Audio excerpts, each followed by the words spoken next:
kalau kita dengarkan bahkan seorang rabai Jewish Yahudi pun mengatakan ini adalah tindakan kriminal, tidak adil apa yang dilakukan, okupasi yang dilakukan Israel terhadap Palestina itu adalah ketidakadilan. Ini yang The Zionists do not represent the Jewish people. Oke, artinya persis yang seperti yang saya bilang. Orang Yahudi sendiri merasa juga tidak sepakat, tidak mereka sejalan ingin dengan damai. Zionis, ya. Yahudi pingin Zionis pergi, Islam, Kristen, Yahudi pingin Zionis pergi. Oke, Bung Ade, Anda memiliki komentar tentang ini, tentang apa yang disebutkan tadi bahwa semuanya adalah bahkan orang Yahudi pun sebenarnya tidak menyetujui tindakan Zionis terhadap Palestina. Iya, tentu saja tidak bisa dianggap tunggal Yahudi ya. Yahudi anti Israel juga banyak kan. Tapi sama saja dengan banyak Palestina anti Hamas. Itu juga harus diingat. Jadi kita nggak bisa katakan bahwa serangan ini adalah serangan ke Israel yang terakhir ini, 7 Oktober tadi ya. Itu dilakukan oleh Palestina. Itu dilakukan oleh Hamas. Hamas adalah kelompok radikal di Palestina. Misalnya kalau kita tanya ke Fatah, Fatah itu ada yang di pantai tepi barat. Yang di tepi barat bilang mereka nggak setuju sama sekali dengan serangan tersebut. Kenapa? Karena kan begini, saya ingin kita bicara disempitkan ke apa yang terjadi sekarang. Kalau kita kembali ke masa lalu, agak panjang tuh ceritanya. Perdebatan tentang bagaimana Israel berdiri dan seterusnya. Nah, sekarang kita sempitkan ke sekarang. Saya itu nggak habis pikir, bagaimana mungkin Hamas merasa cukup percaya diri untuk menyerang Israel pada tanggal 7 Oktober. Ya, dia menembakkan 5.000 rudal, roket, kemudian menyerang dengan paraglider, menyerang ke wilayah yang terus terang bukan ke basis-basis militer saja. Kita lihat ada videonya penembakan terhadap para festival musik yang adalah civilians ditembak, dan bahkan ada sebuah video yang saya nggak tahu seberapa benar ini, tentang seorang perempuan yang ada tentara pengamanan Israel juga di sana. Tapi kalau kita lihat video yang beredar tidak ada yang menembak langsung ke penonton konser. Saya juga menyaksikan video itu. Nah, ini kan pemberitaan, kita bisa berbantah-bantahan ya, karena kita sama-sama mengandalkan apa yang diberitakan oleh sumber Anda, dan yang saya baca adalah, yang saya lihat di videonya adalah sumber yang bisa aja ada bilang sebagai, oh itu kata Barat. Tapi poin saya adalah siapa yang mau membantah, dan kita harus bersedih bahwa ada 1.300 orang Israel tewas. Dan sebagian besar itu adalah civilians, sipil. Tapi itu juga yang terjadi yang sama Bang Ade. Persis. Ada ribuan warga Palestina yang tewas, dan itu juga warga perempuan dan anak-anak. 1.300 Palestina.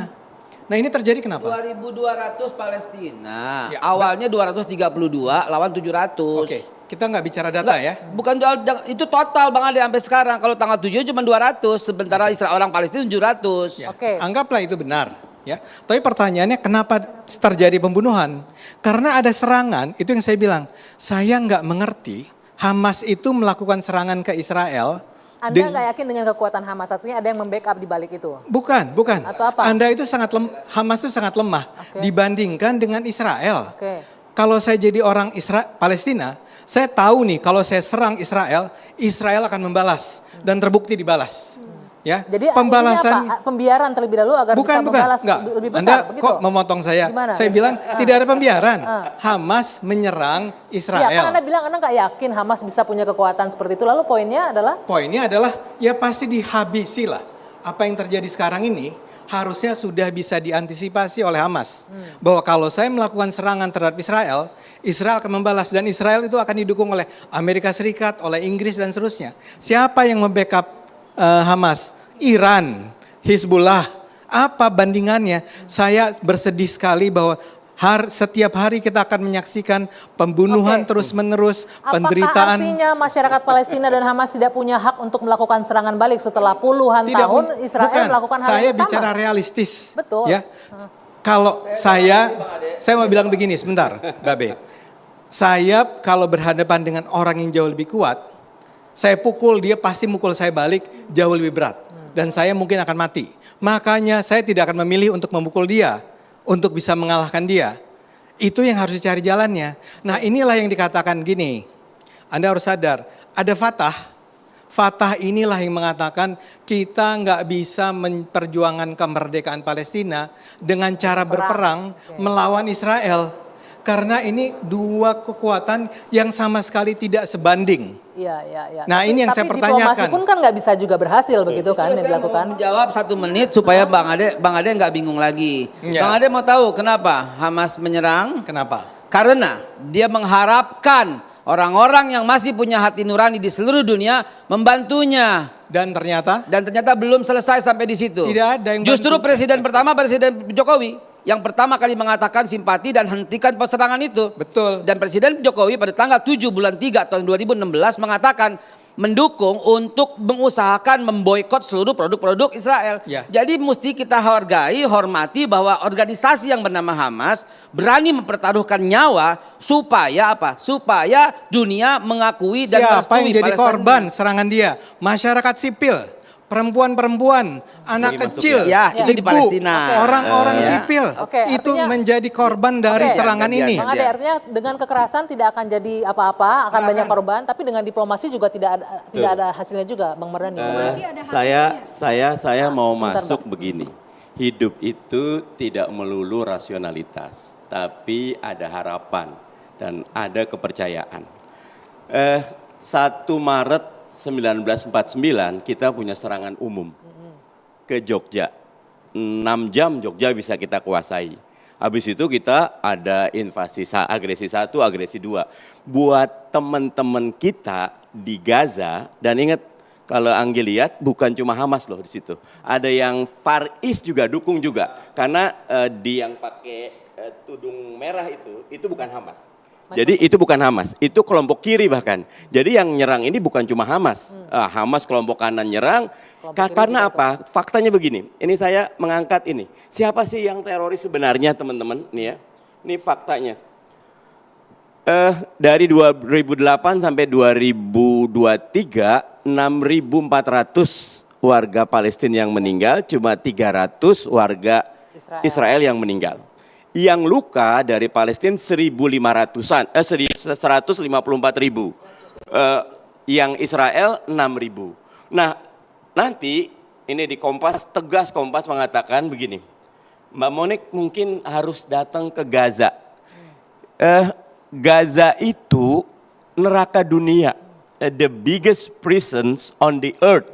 2,2 juta orang.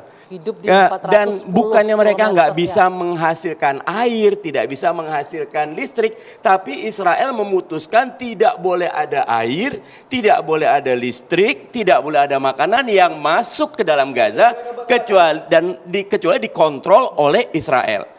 Mbak Monik lihat, Menteri Pertahanan Israel sendiri yang mengatakan mereka itu animals gitu loh. Orang Gaza itu dianggap binatang oleh Menteri Pertahanan Israel. Itu Karena salah ya, itu Pak? betul. Nah, makanya Mbak Monik bedakan antara Yahudi dengan Israel itu berbeda penuh gitu.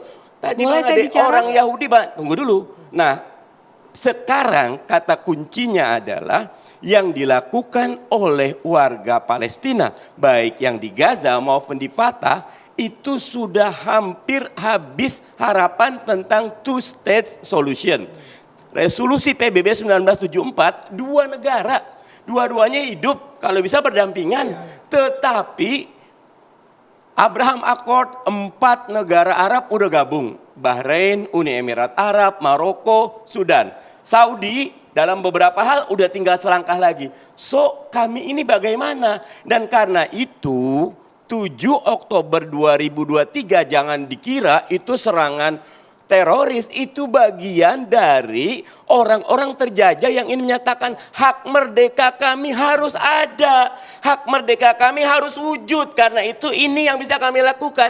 Semut saja, semut diinjak oleh gajah sekalipun mati pasti nomor akan 2 melawan, gigit ya. dulu gitu loh. Dan karena itu yang harus dilakukan sekarang, hentikan kekerasan. Kekerasan tidak ada baiknya, baik kedua belah pihak. Tetapi yang kedua, kemerdekaan Palestina jawabannya. Tanpa merdeka Palestina, kekerasan akan terus berjalan. Begitu. Boleh saya Poinnya bicara? itu.